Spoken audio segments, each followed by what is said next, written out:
береміз.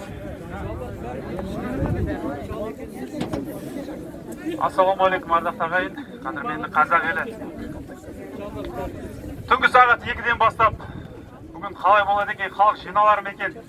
Дәп мынандай үлкен тақырып қозғалып жатқан кезде ұйықтай алмадым, шыны керек. Және де үйінде бір ұйықтап осы жерге келмей түк ойламай жүрген қазақтың азаматтарын өте қатты таңғаламын, шынымды айтсам. Таң атпастан келіп алдық осы жерге, жаңағы көп тоқтамай жатыр. Ең басты енді өздеріңіз біліп тұрсыз ғой, үлкен тақырып Қытайдың экспансиясы. Бұл неден туындап жатыр? Бұл Қытайға да тәуелсіздік алғалы 30 жыл болды. Қытайға да қарап алаңдаймыз. Қытайдан қорқып үркіп, Ресейге қарап бір алаңдай қорқамыз. Ол бәрі неден туындайды? Ол мәселе неден туындап жатыр? Ол Қытайдың немесе Ресейдің бір аса бір мықты болғандығынан емес қой. Ол біздің биліктің Назарбаевтың қорқақтығынан, қазақтың мүддесін қажетті деңгейде қорғай алмағандығынан. Себебі 30 жыл бойы қазақтың қазба байлықтарының, ұлтымыздың байлығының бәрін өзіміздің экономиканы дамытуға құйған жоқ ол. Өзіміздің демографияны көтеруге, халқымыздың санын өсіруге құйған жоқ ол ақшаны. Әскеріміздің санын көбейтіп, әскерімізді модернизация жасауға құйған жоқ. Сол себепті біз кез келген мемлекетпен тең деңгейде сөйлесе алмаймыз да, араласа алмаймыз да. Қазір осындай бейшара күйге түстік. Оған өзіміз де кінәліміз. 30 жыл бойы үнсіздік танытып келе жатырмыз. Сол үшін белсенді болайық. Әрқашан осындай партиялардың жинаған оппозицияның митингдарына қалмайық.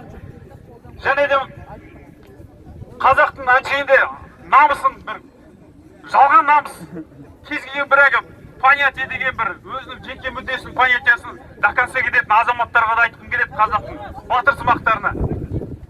Осындай шынайы қазақтың намысын қорғайтын жерге келіңдер, шығыңдар.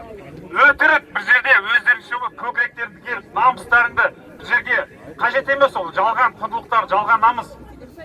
Шынымен де намысты болсаңыздар, дәл бүгін шығатын, дәл осындай, елімізде осындай жағдай туындап тұрған кезде шығу керек кез келген азамат. Екінші тақырып, жаңа айта кеткен, саяси тұтқындар босатылсын.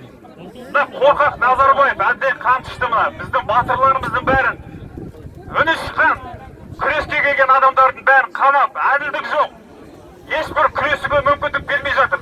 Репрессия деген бір әлемде прецеденті жоқ. Репрессияға ұшырап жатырмыз. Анау 37 жылғы репрессиядан кейін бұндай репрессия көрген емес біздер.